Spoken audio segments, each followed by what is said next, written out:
여러분 안녕하십니까? 네. 계시록이 끝나고 이제 드디어 사도행전이 시작되었습니다. 하여튼 오래전부터 딱 그 순서를 정해놓지는 않았지만 로마서를 이제 해야겠다는 생각을 했었고요. 그리고 로마서가 끝난 다음에 다니엘서를 해야겠다는 생각도 했었고, 그리고 요한계시록까지는 제가 마음속에 그려놨던 이제 로드맵이었는데, 사도행전은 요한계시록을 공부하면서 하나님이 제게 이 성경을 가르치라고 주신 비전입니다. 왜냐 그러면 이 성서적 교회의 롤모델이 바로 사도행전이기 때문에 그렇습니다. 그래서 우리가 오늘부터 이제 저도 조금 더 자세하게 그리고 공부할 거고요. 처음부터 아마 제가 이 공부를 하면서 첫 시간부터 교회의 본질이 무엇인지, 우리가 하나님 나라 일을 이루기 위해서 어떤 것을 갖춰야 되는지, 우리 교회는 이 마지막 늦은비 성령의 역사를 이루기 위해서 우리가 어떤 준비를 해야 되는지에 대한 자세한 이야기가 이 사도행전을 공부하면서 우리가 알게 될 거라는 생각이 듭니다. 그래서 오늘 우리 하나하나 디테일하게 또 자세하게 공부하면서 우리가 또 한 번 배우고 또 한 번 개혁하고 또 한 번 우리가 하나님 말씀 앞에 헌신해서 우리가 지난번 우리 김대정 목사님께서 말씀하신 진리를 보존하고 진리를 증거하는 증인이 되기 위해서 오늘 우리에게 필요한 것이 무엇인지를 하나님이 보여주실 때 거기에 우리가 정말 생명을 걸 수 있는 저와 여러분들이 될 수 있기를 간절히 바라겠습니다. 자, 이제 사도행전을 먼저 오늘 서론적으로 먼저 해볼 텐데요. 이 책이 사도행전이라고 이제 알려져 있으나 이 책에는 제목이 붙어 있지 않았다 그럽니다. 현존하는 최고의 사본, 신의 사본이라 그러는데 이 신의 사본에는 사도라는 말 없이 그냥 행전이라고 이제 적혀 있었다고 합니다. 행전이란 말은 액트죠, 그죠? 행전.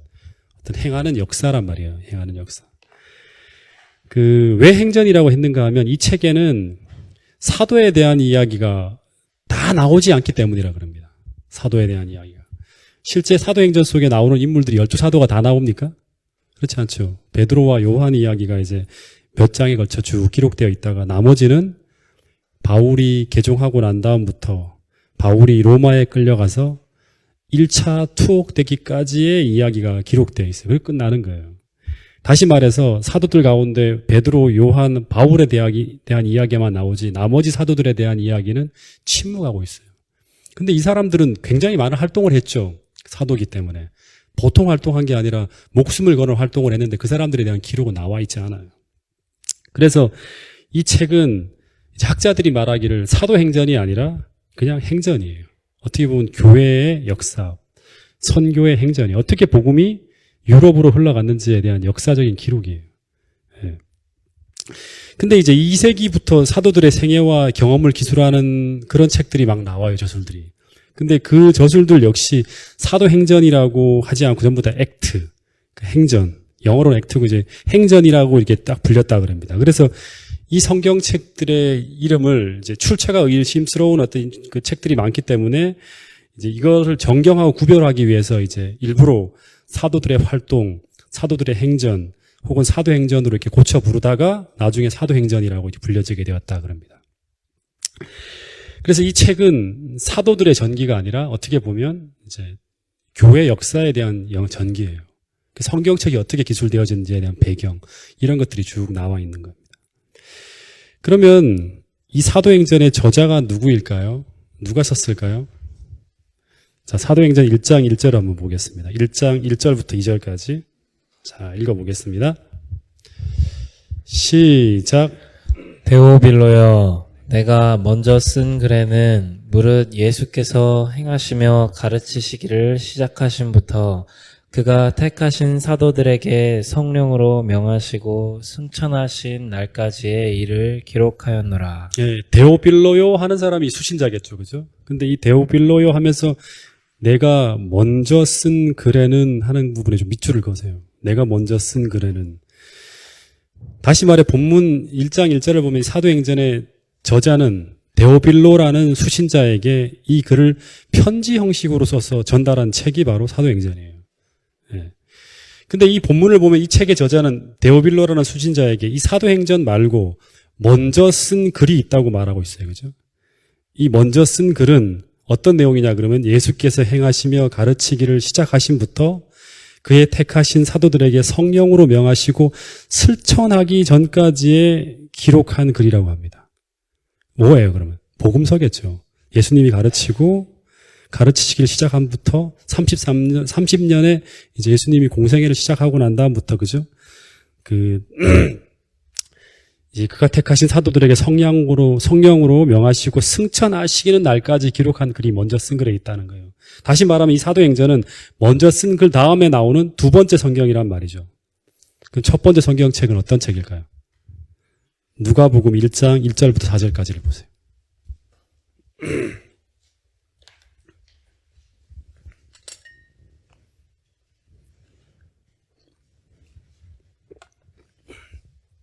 자, 읽어보겠습니다. 시작.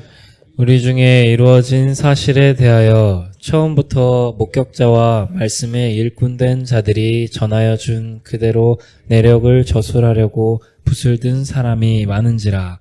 그 모든 일을 근원부터 자세히 미루어 살핀 나도 데오빌로 각하에게 차례대로 써 보내는 것이 좋은 줄 알았노니 이는 각하가 알고 있는 바를 더 확실하게 하려 함이로라. 예, 여기도 누가복음의 수신자도 누구다? 데오빌로죠. 데오빌로라는 사람이 쓴 거죠. 그러면 사도행전은 누가가 쓴 거예요. 이렇게 되니까. 그죠? 그러니까 누가복음의 내용도 예수께서 행하시며 가르치시기를 시작하신부터 그가 택하신 사도들에게 성령으로 명하시고 승천하신 날까지의 기록으로 끝이 나요. 누가복음에. 그죠? 그러니까 이 누가복음과 사도행전의 저자는 같은 사람, 바로 누가가 썼다는 걸로 알 수 있습니다. 그래서 이 책에 쓰여진 순서는 누가복음을 써서 데오빌로라는 사람에게 먼저 쓰게 되었고, 그리고 추가로 두 번째 이 사도행전을 써서 보낸 거예요. 그래서 이 첫 번째 책인 누가복음은 예수님에 대한 이야기이고, 두 번째 사도행전은 초기 기독교의 역사에 대한 책이라는 걸 알 수 있습니다. 그럼 이제 또 하나 알아봐야 될 게, 이 책을 쓴 저자, 이 누가라는 사람은 어떤 사람일까요? 네. 여러분, 누가에 대해 좀 알고 있습니까? 네. 누가에 대한 기록이 어디 나오죠? 누가복음에는 아무리 뒤져봐도 안 나옵니다. 네. 네. 이 누가는 예수님에 대한 이 누가는요, 예수님 세대 사람은 아니에요, 그죠? 그 다음 세대 사람이에요. 그 다음 세대 사람. 그래서 이 누가는 사도행전을 보면 이제 바울이 2차 선교 여행 시 이제 바울이 누구와 다투죠? 바나바하고 대판 싸우고 난 다음에 헤어져서 바울이 실라를 데리고 선교 여행을 떠나는데 이 2차 선교 여행 시 사도행전 16장 10절부터 보면 그 전까지 안 나오던 단어가 딱 나옵니다. 뭐가 나오냐 그러면 우리라는 말이 나와요. 우리. 다시 말하면 우리라는 건 뭐예요? 저자를 포함한 거예요. 저자까지 포함된 상황이에요. 그 전까지는 이제 들었던 이야기를 썼고, 누가가 그 사도 바울을 통해 들었던 이야기를 썼고, 누가복음 16장부터는 이제 우리라는 말이 처음 나오기 시작합니다. 그래서 이 바울의 제2차 선교여행이 시작되면서 바울은 실라만 데리고 간 것이 아니라 우리라는 말이 나오면서부터 누가가 제2차 선교여행에 합류를 하기 시작합니다. 그리고 이 누가는 바울이 옥중에서 숨을 거둘 때까지 바울의 곁을 떠나지 않는 바울의 최측근 중의 측근이에요. 그렇게 이제 나타나고 있어요. 그래서 바울이 쓴 신약 성경 곳곳에 누가에 대한 이야기가 등장합니다. 찾아보진 않을게요. 빌레몬서 그 1장 23절 24절에 보면 나의 동력자 하면서 마가, 그 다음에 아리스다고, 데마, 그리고 누가가 문안하느니라 라는 말이 기록되어 있어요. 핵심 4인방 이름이 쫙 기록되는데 거기에 누가가 등장합니다. 그리고 바울이 감옥에서 마지막으로 쓴 편지가 뭐죠? 마지막으로 이제 관제와 같이 내가 부음이 되고 하면서 막 하는 그 마지막 편지가 뭐예요? 디모데 후서입니다. 그 디모데 후서 4장 11절에 보면 뭐라고 나오냐? 내가 이제 죽을 때가 가까웠다는 걸 알면서 쓰는 그 말이 디모데 후서 4장 11절에 보면 오직 누가만이 나와 함께 있다라고 얘기해요. 누가만이. 다시 말해 바울이 마지막으로 옥에 갇혀 죽어가는 그 순간 그의 곁에 누가 있다? 누가 있다? 누가가 있다는 거예요. 누가만이 그의 곁에서 옥바라지를 하고 있다는 거예요. 이런 기록들을 볼 때 이 누가는 초기 기독교를 일으켜 세우는 외방 선교에 바울과 아주 각별한 사이로 연합하면서 복음에 헌신한 선교사임에 틀림없어요. 그리고 이 누가의 신앙의 신앙적 사상에 지대한 영향을 끼친 사람이 바로 누구다? 바울이죠. 그러니까 바울의 그 모든 정신이 고스란히 다 담겨 있는 거예요.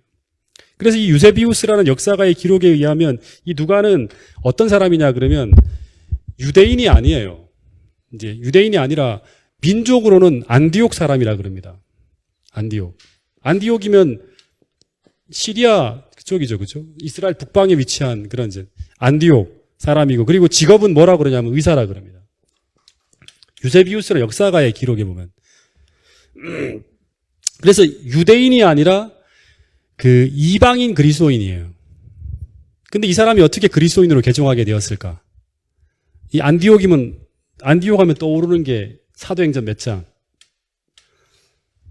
안디옥 교회 들어보셨죠? 예루살렘 교회 다음으로 중심 센터가 됐던 교회가 바로 안디옥 교회죠. 안디옥 교회는 사도행전 13장에 이제 사도 바울을 해외 선교로 파송한 그런 교회입니다. 세계 선교로 시작했던 교회. 그리고 이 안디옥 교회에 이제 누가 처음 가냐 그러면 바나바가 바울을 데리고 처음으로 가서 1년 동안 여기서 봉사했던 곳이 바로 이제 안디옥 교회. 바울의 사역이 1년 동안 시작되었던 곳이 바로 안디옥이에요. 그럼 이제 시나리오가 만들어지죠. 이 1년 동안 사도 바울이 안디옥에 사역을 하면서 누구를 만나게 되고, 누가를 만나게 되고, 그리고 이 누가는 이 바울에게 쏙 빠져서 그리스도를 배우면서 신앙을 형성해 갔던 핵심 신자 중에 한 사람이 바로 누구다? 이 누가였을 거라는 거예요. 이때 신앙을 배우는 거예요. 예. 그래서 그리고 이 사람이 이제 직업이 의사라고 하는데, 오늘날은 의사라고 하면 좋은 직업을 가진 사람이지만 당시에는 어떤 사람이 의사가 되었냐 그러면 당시 대부분의 의사들은요, 그 시대적인 문화를 볼피면 노예 출신이라 그럽니다. 노예. 그러니까 추정하기는 이 누가는 노예 출신입니다. 예. 노예는 노예인데, 근데 누가복음에 쓰여진 필체나 표현들을 보면 누가는 당시 지성과 교양을 아주 진짜 수준 높게 겸비한 똑똑하고 뛰어난 사람이 바로 누가입니다. 당시의 노예들은 그냥 막 기계처럼 부리기도 하지만 또 고급 노예들은 이렇게 누구예요? 제 주인 밑에서 비서처럼 이렇게 일했던 사람들도 있었을 거예요. 근데 이 누가의 사도행전을 누가가 기록한 이유는 바로 뭐냐 그러면 이제 핵심은 1차적으로는 데오빌로라는 사람을 개심시킬 목적으로 이 글을 썼다고 볼 수 있습니다. 근데 이 데오빌로라는 사람은 어떤 사람이었을까요? 데오빌로. 예. 그러니까 각하라는 표현이 나오죠. 누가복음 1장에 보면. 그러니까 각하라는 표현을 쓰는 정도라 그러면 로마 총독에 준하는 당시에 최고 고위관직에 있었던 이방인이었을 거라고 추정합니다. 그래서 학자들은 이 누가라는 사람이 데오빌로의 뭐였다? 노예였을 거라고 생각하는 거예요. 예. 노예였을 거라고.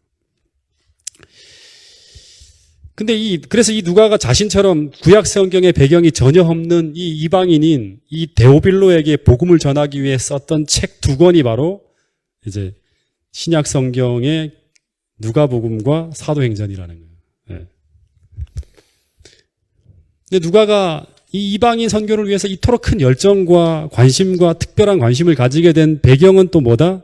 이 누가의 스승이 다시 한번 얘기하지만 사도 바울, 이방인의 사도였던 사도 바울이었다는 거예요. 오늘 우리가 이제 예수님을 통해서 사도 바울이 가장 큰 영향을 받고 이방인의 어떤 사도로 등장하게 되고, 이 사도 바울의 영향을 받아서 누가가 태어나는 거예요. 그죠?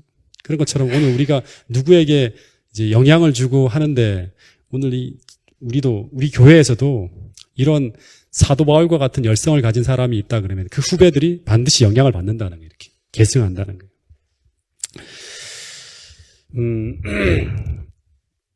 그래서 이 열정이 신약 성경 2권을 만들어내는데 사도행전이 없다 그러면 여러분 어떤 일이 벌어질까요? 누가가 기록한 이 사도행전이 없다면 어떤 일이 벌어질까요? 신약 성경에 사도행전이 없다. 그래도 괜찮아. 이런 사람들이 많이 있을지 모르지만 신약 성경을 꼼꼼하게 보면 이 사도행전이 없었다면 바울 서신의 대부분의 내용들을 이해하기 어려워요. 왜냐 그러면 이제 사도행전을 통해서 뭘 보냐 그러면, 여러분 만약에 역대기나 열왕기 이런 책들이 없다 그러면 선지서들이 다 이해가 어려워요. 그 시대적 배경을 모르기 때문에. 마찬가지로 사도행전에 이 이야기가 있었기 때문에 그 상황마다 사도 바울이 설교하는 그 모든 책들이 더 완벽하게 이해가 되는 거예요. 그리고 기독교가 어떻게 생겨났는지, 복음이 어떻게 넘어가게 됐는지, 이 모든 것들에 대한 이해를 이제 쫙 설명해 주는 게 바로 사도행전에는 역사서입니다. 그러니까 신약에 이제 어떻게 보면 유일하게 존재하는 역사서가 바로 사도행전입니다. 그래서 이 사도행전은 신약 성경을 굉장히 풍성하게 만들어주는 위대한 책이라고 존 스토트라는 사람이 이제 그 자기 책에다가 기술한 걸 볼 수 있습니다. 자, 그럼 이제 오늘 본문으로 한 15분 정도 써서 조금만 한번 들어가 보도록 하겠습니다. 자, 사도행전 1장 1절부터 3절까지 자, 한번 읽어보겠습니다. 시작. 데오빌로여, 내가 먼저 쓴 글에는 무릇 예수께서 행하시며 가르치시기를 시작하신부터 그가 택하신 사도들에게 성로 명하시고 승천하신 날까지의 일을 기록하였노라. 그가 고난받으신 후에 또한 그들에게 확실한 많은 증거로 친히 살아계심을 나타내사 40일 동안 그들에게 보이시며 하나님 나라의 일을 말씀하시니라. 여기까지만 보겠습니다. 자, 이제 이 본문부터는 좀 잘 한번 들어보세요. 아주 중요한 내용들을 이제 하나씩 오늘 다룰 텐데요. 이 이야기는 언제부터 이야기냐 그러면 십자가 일이 벌어지고 난 후, 그죠? 다시 말해 십자가 사건 후 부활하신 그 이후부터의 기록이라는 거예요. 3절에 보면 해 받으신 후라는 말이 나오죠. 해 받으신 후에.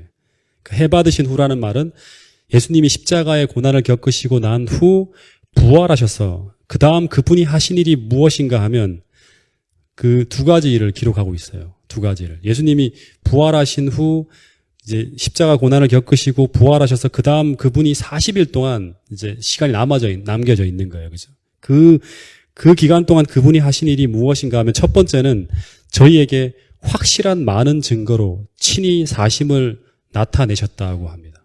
첫 번째는. 다시 말해 예수님이 부활하신 후 그분의 부활을 확실한 많은 증거를 통해서 증명해 보이시는 것을 40일 동안 했다는 겁니다. 그 증거를 하루 정도 이렇게 이제 주신 것이 아니라 40일 동안 계속 그분은 당신이 살아나셔서 지금 그들과 함께 살아 계신다는 것을 여러 가지 확신을 통해서 각인시켜 주는 일을 40일 동안 하신 거예요. 이게 무슨 말이냐 그러면 제자들이 처음에 예수님이 왔을 때 그분을 뭐로 봤죠? 유령이다, 뭐 영이다 이렇게 하는. 근데 그분이 유령이나 영이 아니라 그들의 눈과 귀와 손을 통해 친히 느낄 수 있고 만질 수 있고 볼 수 있는 분으로 계속 각인시키는 거예요. 다시 말하면 객관적인 체험을 통해서 그분이 살아나셨다는 걸 보여주는 거예요. 그래서 다락방에 들어가서 한 사람하고만 아니라 여러 사람들과 함께 공개적으로 음식을 친히 잡수시고 그리고 사람들에게 직접 이제 뭐 도마 같은 사람에게는 자기 손과 옆구리를 넣어보라고 하고 만져보게 하고 이 부활을 확인시키는 일을 계속 하셨어요. 그래서 이 부활하신 주님을 주관적으로 뿐만 아니라 공개적으로 객관적으로 수많은 사람들이 보는 가운데 인식시키는 이 체험과 이 경험이 이후 부활 논쟁 속에서 얼마나 중요한 일인지를 아셨기 때문에 예수님이 40일 동안 이 일을 진행하셨고 그리고 그 후 예수님이 한두 사람이 증언이 아니라 수많은 사람들로 하여금 예수님의 부활을 증거할 수 있게 만들어주는 거예요. 여러분, 이 예수님의 부활이 왜 중요한지 아십니까? 이 예수님의 부활이 예수님의 부활하셨다는 이 한 가지의 사실로 인해서 그분이 첫 번째는 하나님의 아들이고 그리고 그분의 죽음이 무죄한 자의 죽음이고 그리고 그 죽음이 우리를 대속하기 위한 대속적 죽음이었다는 것을 확증하는 중요한 증거가 되기 때문에 그렇습니다. 그리고 이 예수님의 죽음과 부활의 토대 위에 뭐가 만들어진다? 기독교가 세워지는 거예요. 교회가 세워지기 때문에 그래요. 그래서 이 사실을 확인하는 일은 너무나 중요하기 때문에 예수님이 한두 사람 은밀한 만남을 통해서만이 아니라 수많은 사람들 가운데 공개적으로 계속 예수님이 활동하시면서 이 부활을 증거하는 일을 하십니다. 하루 이틀이 아니라 40일 동안 수많은 사람들에게 예수님이 보여주신 거죠. 두 번째는 이 40일 동안 하신 두 번째 일이 바로 뭐죠? 두 번째 일이 첫 번째는 이제 부활을 확인시키는 것. 예수님이 살아 계시다는 것. 살아나셨다는 것, 살아계시다는 것이죠. 그죠? 두 번째는 뭐예요? 두 번째 하신 일은 하나님 나라의 일을 가르치시는 거예요. 이거를 40일 동안 하셨어요. 이 말이 무슨 말인가 하면 제가 이 얘기는 옛날에 한번 그 설교할 때 말씀드렸는데요. 제자들과 함께 모여서 40일간 뭐 하신 거예요? 특별 성경 공부를 한 거예요. 그러니까 여러분 이게 이제 성령이 역사하기 전에 이제 벌어지는 일들이에요. 이 준비 작업에. 성령이 역사하기 전에 벌어지는 일들이에요. 예. 그래서 다시 말하면 엠마오로 가던 제자의 예수님이 어떻게 했죠? 하루 종일 내려가시면서 성경을 쫙 풀어주시는 거예요. 예. 그리고 다락방에 예수님이 나타나셔서 예수님이 내가 부활한 예수다 하면서 손과 옆구리를 넣어보라고 손을 만져보라고 하신 것만 하신 것이 아니라 예수님이 그 기간이 다 40일이죠. 그죠? 40일 동안 하나님의 일을 가르치시는 거예요. 다락방에서 또 가르치는 거예요. 계속 만날 때 가르치는 거예요. 갈릴리 해변에서 제자들에게 고기 구워주시고 베드로야 내가 나를 사랑하느냐라고만 하신 것이 아니라 그 후에 갈릴리 해변에서 제자들과 더불어 집중적으로 성경 공부를 다시금 시키는 거예요. 다시 말하면 보여주고 느끼게 하면서 한두 마디 감성적인 터치로만이 사도행전이 시작된 게 아니라는 거예요. 엄청나게 많은 시간을 예수님은 더 많은 시간들을 어떻게 한 거예요? 성경을 무장시킨 거예요. 성경의 역사가 있기 전에 첫 번째는 진리의 말씀으로 인한 사경 부흥회가 40일간 있었다는 것은 굉장히 중요한 메시지입니다. 그러니까 성령은 진리의 하나님이에요. 그러니까 우리가 진리를 통해서 확실하게 무언가 알고 있어야지만, 깨닫고 있어야지만 이 성령의 능력이 역사했을 때 진리를 우리가 증거하는 쪽으로 우리가 이걸 능력을 활용해서 나갈 수가 있는 거예요. 함께 나갈 수가 있는 거예요. 그래서 이 오순절의 성령 역사가 벌어지기 전에 이 기간 동안 제자들은 예수와 함께 성경을 연구하였다는 것, 그 후에 충만한 성령의 비가 내렸다는 것, 이게 이제 우리가 첫 번째 놓치지 말아야 될 중요한 포인트입니다. 두 번째는 이 성경 공부의 주제가 뭐였냐 그러면 하나님 나라의 일이에요. 하나님 나라의 일.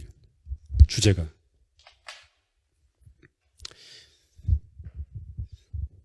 사복음서에서 줄곧 말씀하신 내용이 바로 이 하나님 나라죠. 제 서고에 보면 이제 책 한 권이 이제 신학의 대가였던 사람이 쓴 한 사람의 책이 있는데 그 책에 보면 주제가 전부 뭐냐 그러면 하나님 나라예요. 신약 성경의 핵심은 바로 하나님 나라라고 얘기합니다. 예수님이 가르쳤던 사복음서에 줄곧 말씀하신 내용이 전부 다 씨 뿌리는 자의 비유, 누룩의 비유, 진주의 비유, 뭐 숱한, 실비열은 산상수훈 전체가 다 뭐예요? 하나님 나라예요.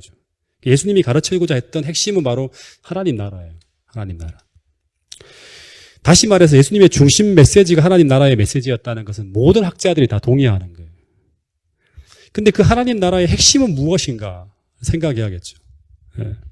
간단하게 말하면 다양하게 설명할 수 있지만 이 두꺼운 책 한 권이 다 그 이야기를 설명할 수 있는 것이지만 간단하게 말하면 하나님 나라는 궁극적으로는요 우리가 계시록에서 공부한 새하늘과 새 땅이지만 그러나 이 죄악 세상의 땅에서 살아가며 우리를 통해 증거하고 나타나야 될 그 하나님의 일이라는 것은 하나님 나라의 일이라는 것은 바로 핵심만 얘기하면 제가 자주 얘기했던 거예요. 마태복음 12장 28절에 보면 하나님의 성령을 힘입어서 귀신을 쫓아내는 것이라고 예수님이 한번 말씀하셨어요. 다시 말해서 하나님 나라는 우리가 하나님의 성령을 힘입어서 사단의 권세를 물리치고 극복하고 정복하는 하나님의 역사가 일어나는 것을 예수님은 이 땅에서 우리가 증거하고 보여주어야 할 하나님 나라라고 말씀했어요.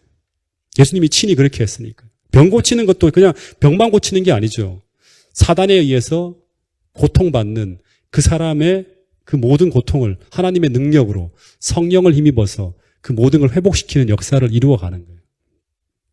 다시 한번 말할게요. 하나님 나라의 일이라는 것은 궁극적으로 새하늘과 새 땅에서 이루어지지만 이 죄악 세상에서 우리가 살아가면서 오늘 이 땅에 있는 우리를 통해서 증거하고 나타나야 될 그 하나님의 나라의 일이라는 것은 바로 마태복음 12장 28절에 보면 하나님의 성령을 힘입어서 귀신을 쫓아내는 것이면 하나님 나라가 이미 너희에게 임하였느니라 했잖아요. 우리가 하나님의 성령을 힘입어서 사단의 권세를 물리치는 역사가 일어나는 것을 예수님은 이 땅에서 우리가 증거하고 보여주어야 할 하나님 나라라고 말씀했어요. 그 포인트가 뭐예요? 성령이죠. 성령. 우리의 능력이 아니에요. 반드시 성령을 통해서. 그리고 또 로마서 14장 17절에 보면 하나님 나라는 뭐라고 했는가 하면 먹고 마시는 데 있는 것이 아니라 중요한 것은 성령 안에 있는 의와 평강과 희락이라고. 다시 말하면 하나님 나라는 어디 안에 있다? 성령 안에 있는 것이라고 하는 거예요. 그래서 하나님 나라는 오늘 우리가 성령을 힘입어 살아가고 있을 때 경험할 수 있는 것이라고 하는 거예요. 아무리 읽고 머리에 놓고 외우고 암기한다 하더라도 오늘 우리가 이 말씀을 실천하는 가운데 그 말씀을 따라 약속을 따라 살아가는 가운데 임하는 성령을 경험하지 못하면 우리는 성령 안에 있는 이 하나님 나라, 의와 평강과 희락이 존재하는 그 하나님의 나라를 절대 경험할 수 없다고 하는 거예요. 그러니까 이것을 우리가 체험하지 못하면 우리는 이걸 증거할 수가 없죠. 그러면 교회가 빛이 될 수가 없는 거죠. 그래서 고린도전서 4장 20절에 보면 하나님 나라는 말에 있는 것이 아니고 오직 성령의 능력에 있는 것이라는 거예요. 다시 말하면 하나님 나라는 지식에만 있는 것이 아니라 이론에만 있는 것이 아니라 능력에 있다. 다시 말하면 이 말은 능력에 있다는 말은 성령을 경험하고 있느냐 못하느냐에 따라서 하나님 나라가 달려있는 거예요. 그러니까 성경 공부를 40일 동안 시켰지만 예수님은 그냥 증거하라고 하지 않았어요. 그렇죠? 반드시 성령 안에 하나님 나라가 존재하기 때문에 이것을 이 약속하신 것을 받아야지만 증인이 될 수 있고 약속하신 것을 받아야지만 교회가 될 수 있고 약속하신 것 받아야지만 사단을 정복하는 하나님 나라의 확장의 성패가 좌우될 수 있다는 걸 하나님께서 아시기 때문에 그 말씀을 하고 계시는 거예요. 그래서 이 사도행전의 역사는 이 하나님 나라가 사단이 정복한 이 죄악의 땅에서 어떻게 해야 돼요? 이 마귀를 물리치고 이겨내고 정복해 나가는 가운데서 펼쳐지는 역사예요. 그래서 그 역사가 일어나려면 반드시 필요한 것이 무엇이다? 성령이에요. 성령을 통해서 귀신을 물리치고 있다 그러면 하나님 나라가 이미 너희에게 임한 것이라고 하는 거예요. 그래서 우리가 이 하나님 나라의 증인이 되기 위해서도 그리고 교회가 세워지기 위해서도 반드시 필요한 것이 바로 무엇이냐 그러면 성령이라는 거예요.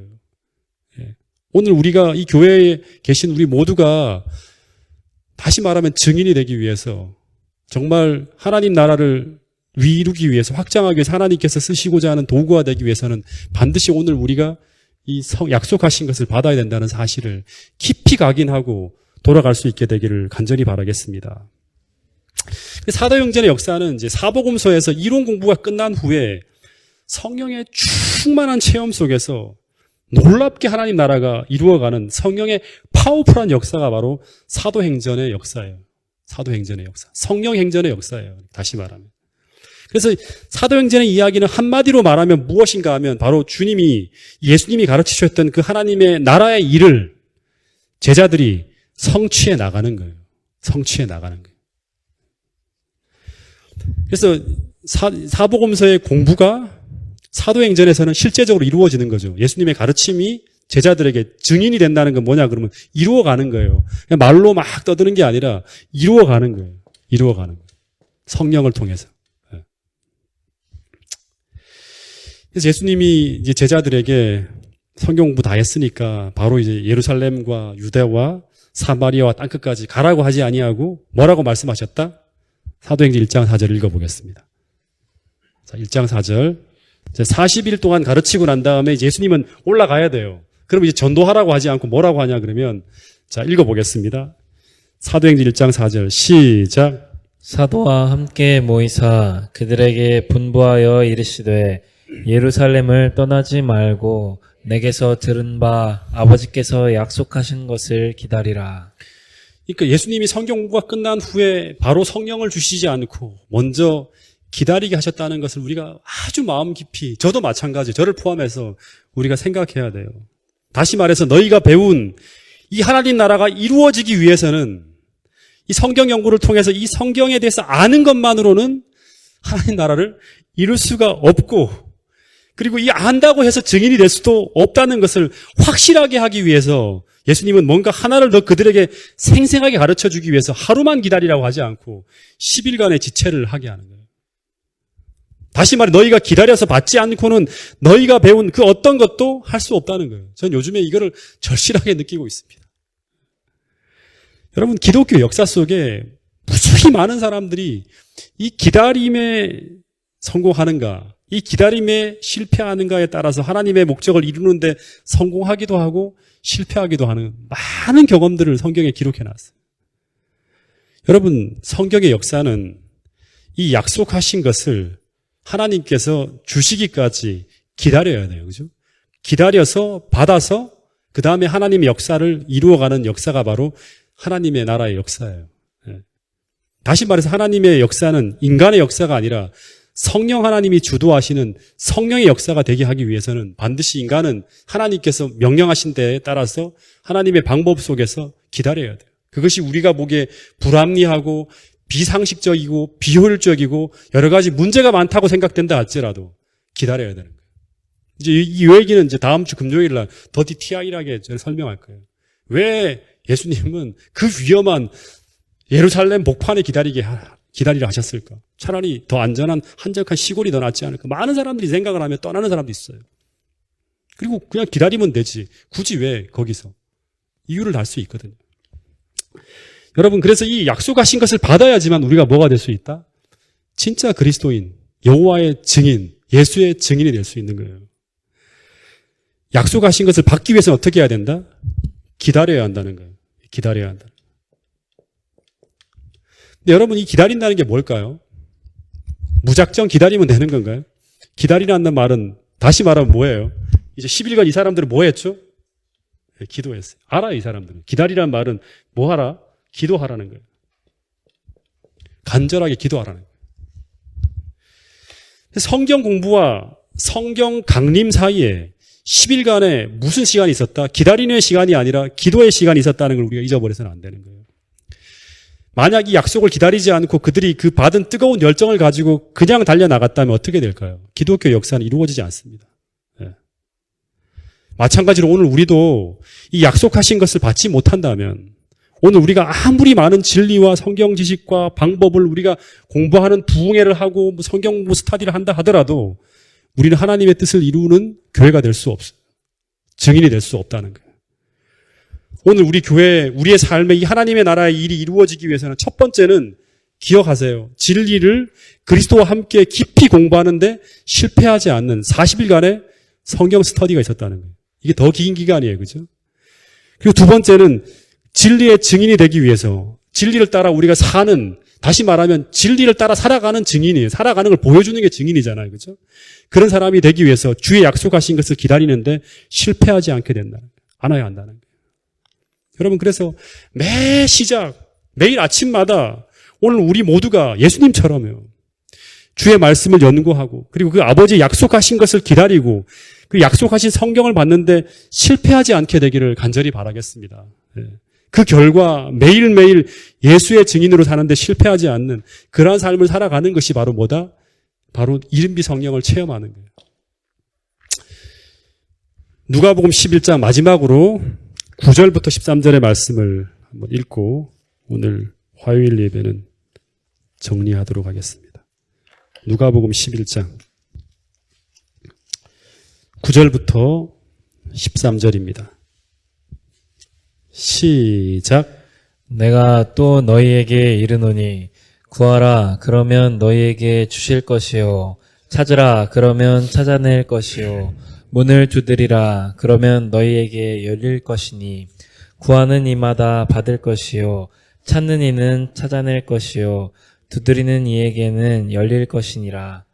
너희 중에 아버지 된 자로서 누가 아들이 생선을 달라 하는데 생선 대신에 뱀을 주며 알을 달라 하는데 전갈을 주겠느냐.